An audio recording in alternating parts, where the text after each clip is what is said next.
Bonjour à tous, bienvenue aux 6h sur la CRT. Défis sécuritaires et électoraux, le sujet est au centre de la conférence semestrielle des gouverneurs de région qui s'ouvre ce jour à Yaoundé, occasion de prendre le pouls de la nation dans la perspective des prochaines séances électorales. Et puis sport, football, le Cameroun peut les compétitions internationales, la suspension de FIFA qui pesait sur la fédération à la suite de la prise de fonction du comité de normalisation de la FECAFOOT.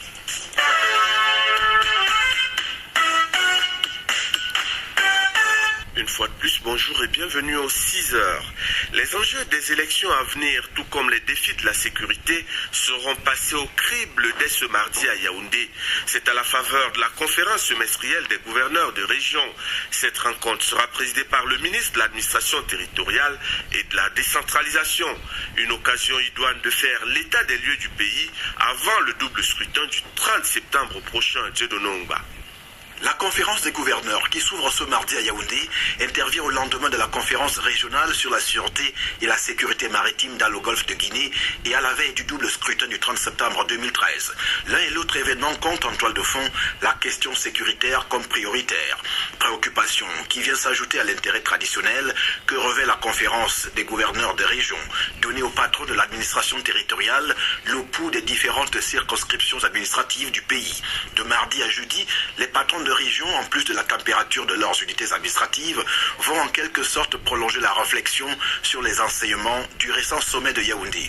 Le ministre des Relations extérieures prendra la parole à l'occasion pour faire le bilan et dégager les enseignements à l'égard de l'autorité administrative, garante de la sécurité dans son unité de commandement. Le 30 septembre prochain, les Camerounais éliront leurs députés à l'Assemblée nationale et leurs conseillers municipaux. Même si l'administration territoriale n'est plus organisatrice de ces échéances, il n'en demeure pas moins vrai qu'elle est partenaire de poids au processus. L'accompagnement de l'ECAM en la matière étant attendu. Au moment où les préparatifs battent son plein, les attentes de l'autorité administrative seront certainement réitérées, autant que l'organe en charge des élections fera le point sur la préparation. La rencontre des gouverneurs des régions, pour traditionnelle qu'elle soit, n'est dénuée d'intérêt, au contraire. Il implique la paix sur toute l'étendue du territoire national en tout temps et surtout par ces temps de consultations électorales. Préparatifs du double scrutin du 30 septembre prochain, la région du littoral s'apprête pour un bon déroulement du processus. Le gouverneur de cette région en appelle notamment au respect des institutions républicaines. Joseph Betty Assomo vient de faire une communication sur le sujet. Les détails avec Cyril Kemenyé, CRTV Littoral. Les élections sont dans l'air, dans le littoral. Les partis en compétition, selon le gouverneur Joseph Betty Assomo, ont respecté la loi en la matière. La région est en phase avec le reste du pays. Le double scrutin du 30 septembre prochain se prépare aux quatre coins de la région. Les partis politiques ont déposé leur liste de candidatures auprès des structures compétentes de l'ECAM.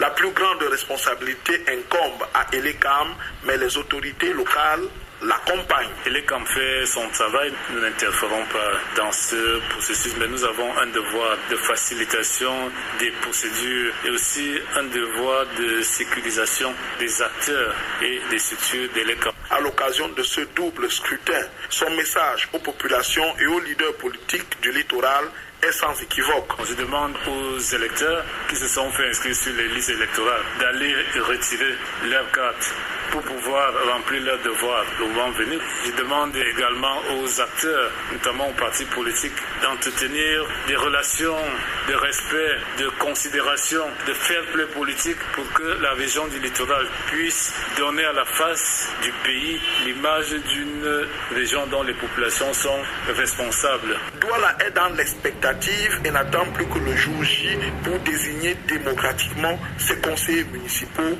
et ses députés. Cyril Kemenyé à Douala. La recherche scientifique et technologique face aux catastrophes naturelles, défis et perspectives, c'est le thème de la 4e édition des Journées d'excellence de la recherche scientifique et de l'innovation 2013 qui se déroule dès ce jour et ce jusqu'au 25 juin prochain à Yaoundé. L'événement a lieu tous les 2 ans et constitue une vitrine privilégiée pour les résultats de la recherche. Pulchéri Ati. La 4e édition des GERSIC intervient dans un contexte particulier marqué par la recrudescence des catastrophes naturelles à l'instar des fortes pluies et des inondations qui ont récemment frappé les régions du nord et de l'extrême nord du Cameroun. À cela, il faut y ajouter les changements climatiques qui affectent les populations au quotidien, les tremblements de terre, glissements ou éboulements de terrain au nord-ouest et à l'est en septembre de l'année dernière. Autant d'exemples qui ont motivé le choix du thème des GERSIC 2013. Il est question pour le ministère de la Recherche scientifique et de l'Innovation de mettre l'accent sur l'utilisation de la science en vue de disposer d'une expertise nationale en matière de prévention, de gestion des risques et des catastrophes naturelles.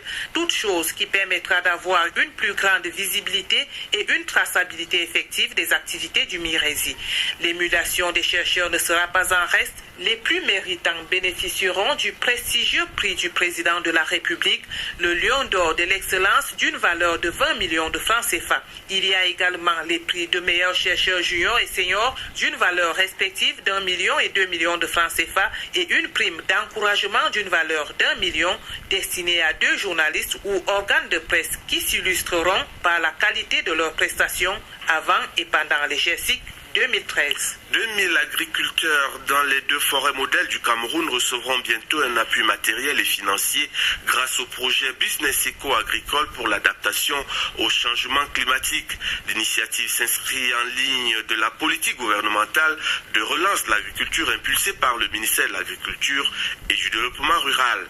C'est dans ce cadre que le ministre en charge de ce secteur, Essimi Meigné, a reçu hier en audience l'équipe du projet BiAdapt. Sur les retombées de l'initiative, je vous propose d'écouter le ministre au micro de la CRTV. Le projet BiAdapt, pour nous, c'est une approche qui rejoint tout ce qui est fait au ministère de l'Agriculture en ce qui concerne la vulgarisation des techniques culturales et des techniques de récolte. Parce que le paysan a besoin d'être encadré pour enfin augmenter sa production. Et ici, on a besoin d'introduire les techniques de fertilisation qui aujourd'hui sont assez coûteuses parce que nous utilisons des engrais chimiques et le prix des engrais chimiques étant attaché à l'évolution du prix du baril de pétrole, chaque année, les engrais coûtent plus cher. Mais en utilisant les déchets agricoles, nous pouvons utiliser des techniques améliorées de compostage qui font que sur un terme assez court, les déchets agricoles peuvent être réutilisés pour enrichir le sol.